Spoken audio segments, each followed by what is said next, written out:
My name is Alexander. I'm a Glasgow-based performance artist, and over the duration of buzzcut, I'm going to be destroying my personal property in a series of episodes each day.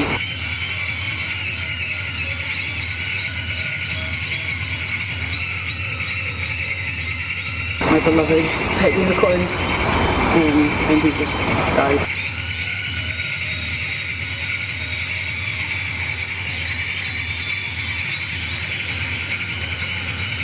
He used to play over the rainbow when you pressed his ear, and then the battery ran out, and I kind of felt like I held on to him for so long after the song stopped playing, and then it just became this really sad thing when I saw him. So I don't know, instead of like just chucking him in the bin, I thought give him a Viking death. Yeah. Why the desire to destroy your possessions? Out of need, really, on an emotional level. I'm getting rid of a lot of stuff that I have a lot of sentimental attachment to, because that's holding me back. I think sentimentality it's a disease in a way, you know, we're so sentimental, I'm so sentimental, and what does that do? It just makes me sad, really. I'm here now, so what use is it if I have things that make me feel sad from 10 years ago, 20 years ago?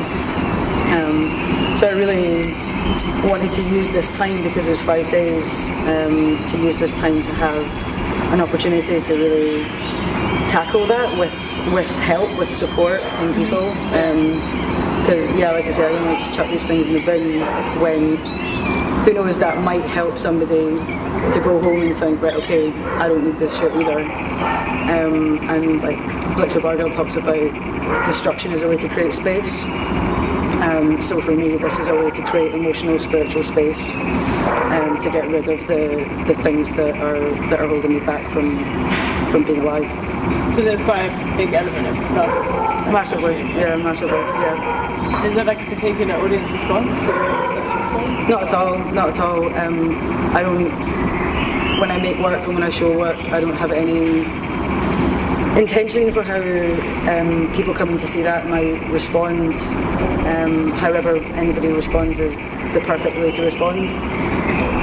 So whether somebody just thinks it is boring, then that's great. If somebody thinks it looks cool, that's great. If somebody wants to then go home and like respond to that in their personal life, then that's amazing.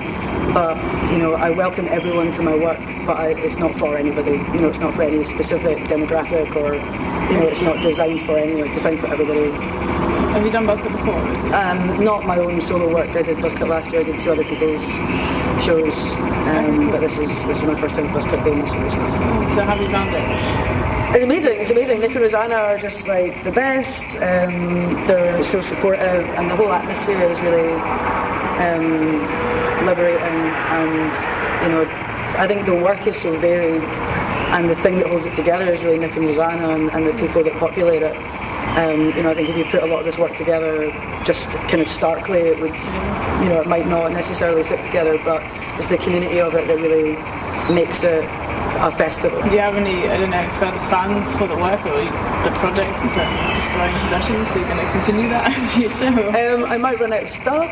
At some point. But even during this process, there was things that I thought, no, I'm definitely not going to. I'm destroying some of my record collection tomorrow.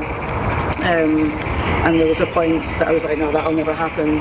And then it's like, once you've done one, like once you pull the plug on one thing, it feels so great that you want to continue. Do you know what I mean? You want to continue liberating yourself.